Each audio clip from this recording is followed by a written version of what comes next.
Complex sentence, ধরেন আমি কোনো স্ট্রাকচার জানি না, যে এটা সিম্পল, এই ধরেন এটা এই ক্লজ, এটা ওই ক্লজ, এই সমস্ত কিছু জানি না, কিন্তু সহজে চেনার জন্য কিছু ট্রিক্স আছে। সেই ট্রিক্সগুলো কি কি, মানে কিছু ওয়ার্ড আছে, সেগুলা কি? Welcome to headman academy. আমরা আজকে কথা বলবো হচ্ছে আমাদের বেসিক রাইটিং কোর্স দিয়ে। আমরা সাধারণত যেটা করি সেটা হচ্ছে যে বেসিক রাইটিং কোর্স, আসলে এটা একটা ফাউন্ডেশন কোর্স। আমাদের স্টুডেন্টরা কিভাবে তাদের রাইটিংটাকে ডেভেলপ করবে, তো সেইটার জন্য হচ্ছে আমাদের এই কোর্সটা ডিজাইন করা। এখানে আসলে আমরা যেটা শেখাই সেটা হচ্ছে যে একটা স্টুডেন্টের কিভাবে তাদের একদম বেসিক থেকে রাইটিংগুলোকে ডেভেলপ করতে পারে, ছোট ছোট করে সেন্টেন্স থেকে শুরু করে একটা অ্যাডভান্স লেভেলে যেতে পারে, সেই জন্য হচ্ছে আমাদের এই কোর্সটা ডিজাইন করে, এবং সেই জন্য আমরা বিভিন্ন প্যাটার্ন এবং হচ্ছে স্ট্রাকচার শেখাই। তো আজকে আমরা যেটা করব সেটা হচ্ছে সেন্টেন্স প্যাটার্ন নিয়ে পড়ব। আমরা এর আগে যেগুলো পড়ছি সেটা হইতেছে যে সেন্টেন্সের অর্থভেদে প্রকারভেদ পড়ছি, এর আগে পড়ছি আমরা। হ্যাঁ, সেটা কি কি ছিল? সেন্টেন্সের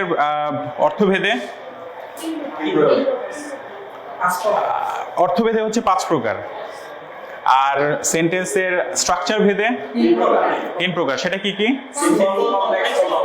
সিম্পল, ওকে। আমরা সিম্পল সেন্টেন্স আসলে কি ধরনের, আমরা কি, একটা সাবজেক্ট একটা ভার্ব থাকে আর একটা ক্লজ। ওকে, গুড। একটা সাবজেক্ট প্লাস একটা ভার্ব, 1 ভার্ব। ওকে, এখন কথা হচ্ছে স্যার, আমরা তো ভার্ব নিয়ে ক্লাস তো করছেন, ভার্বের হচ্ছে অনেক ধরনের ভ্যারিয়েশন আছে। সাধারণত ভার্বকে আমরা কয়টা ভাগ করি? কি কি? একটা হচ্ছে ফিনিট বা ফাইনাইট, যেটা আপনি বলেন, আরেকটা হচ্ছে নন ফাইনাইট। এখন আপনি এইখানে যে ভার্বটার কথা বলছেন সেইখানে আসলে কি ধরনের ভার্ব থাকবে? একটা ফাইনাইট ভার্ব থাকবে। তাহলে সিম্পল সেন্টেন্সে আমরা যেটা পড়ছিলাম যে এই বাক্যে শুধুমাত্র একটাই সাবজেক্ট থাকবে, ওয়ানলি ওয়ান, একটাই সাবজেক্ট এবং একটাই ফাইনাইট ভার্ব। এখন নন ফাইনাইট ভার্ব কি থাকতে পারে?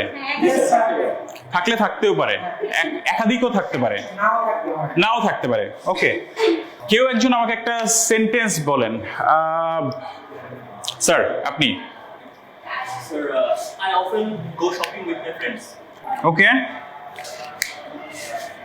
এইটা যে আসলে সিম্পল সেন্টেন্স, আমরা কিভাবে প্রমাণ করব? আমার এইখানে কয়টা সাবজেক্ট আছে? আমার সাবজেক্ট আছে হচ্ছে একটা, কোথায় সেটা? একটাই সাবজেক্ট। আমার ভার্ব কোথায়? Go. কি ধরনের ভার্ব? এই বাক্যের মধ্যে কি অন্য কোনো ভার্ব আছে? Yes, sir.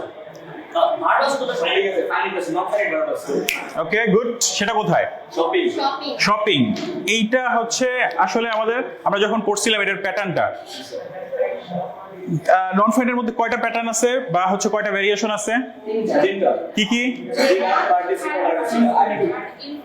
একটা ইনফিনিটিভ, গুড। তাহলে এইটাকে আমরা কোন ভেরিয়েশনের মধ্যে ফেলবো? পার্টিসিপল। এইটা অ্যাকচুয়ালি আসলে জেরান্ড। আমরা এর আগে পড়ছিলাম না যে জেরান্ডটা কি আসলে?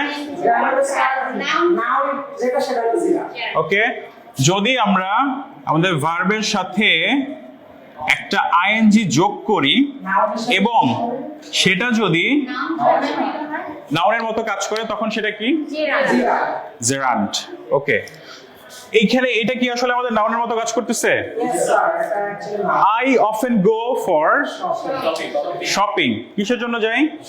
শপিং এর জন্য যাই। একটা নাউন হয়ে গেছে, একটা নাম হয়ে গেছে না? তাহলে এটা কি?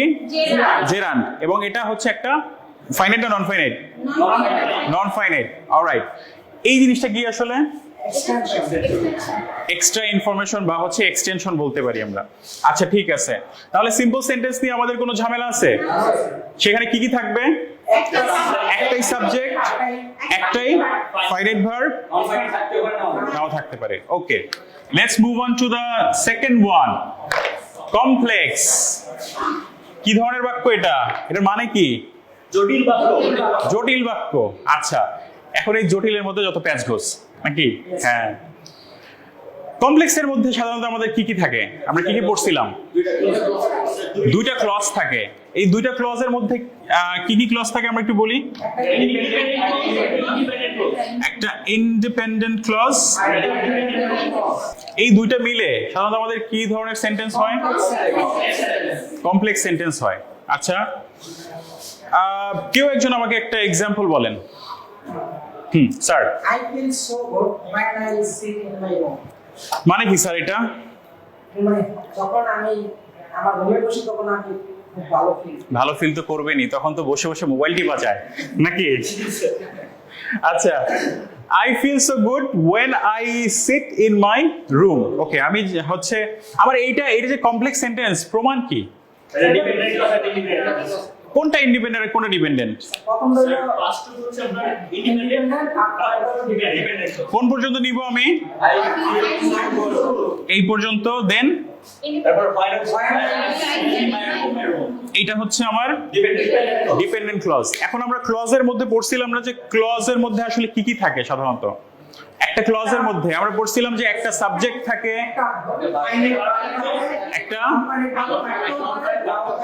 গুড। ওকে, এবার আমরা হচ্ছে ধরেন এই দুইটাকে ভাগ করছি, একটা ডিপেন্ডেন্ট আছে, একটা ইন্ডিপেন্ডেন্ট আছে। কোনটা ডিপেন্ডেন্ট আর কোনটা ইন্ডিপেন্ডেন্ট? আসলে কে কার উপর ডিপেন্ড করতেছে? এটা কি এটার উপর ডিপেন্ড করতেছে নাকি এটা এটার উপর ডিপেন্ড করতেছে? এইটা এটার উপর ডিপেন্ড করতেছে। দ্বিতীয় অংশটা এটার উপর ডিপেন্ড করতেছে। দ্বিতীয় আবার এই দ্বিতীয় অংশটা প্রথমটার উপরে ডিপেন্ড করতেছে।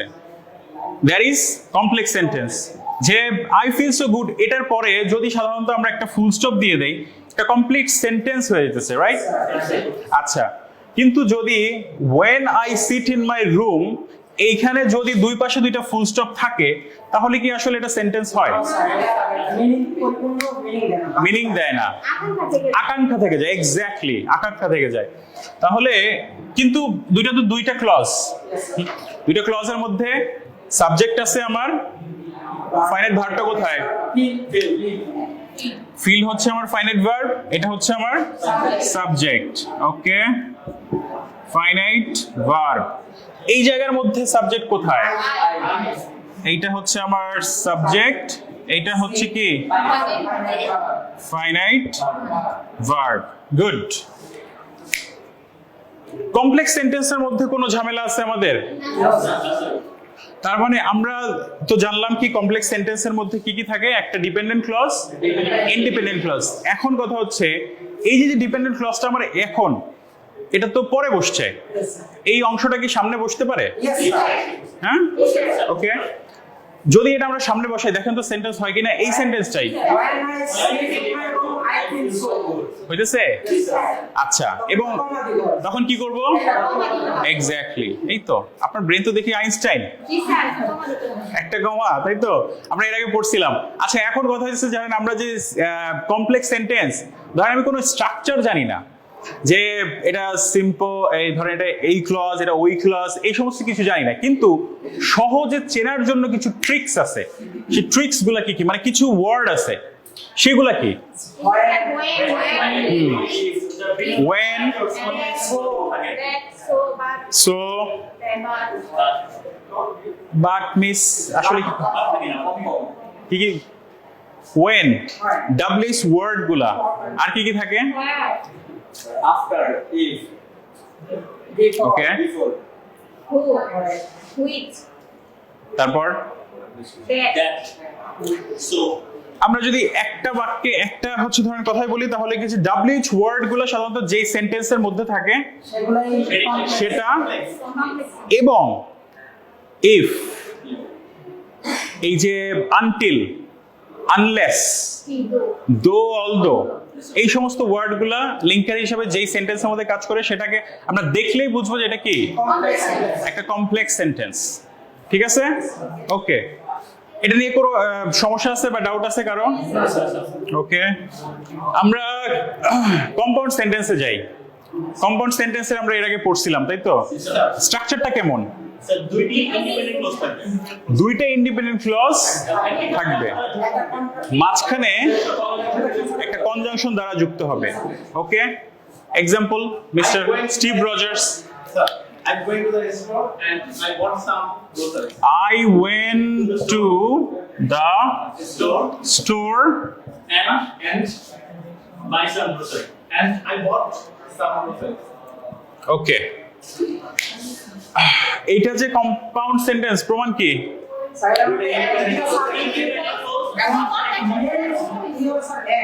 And এন্ডটা দিয়ে আমরা দুইটা কাকে ভাগ করছি?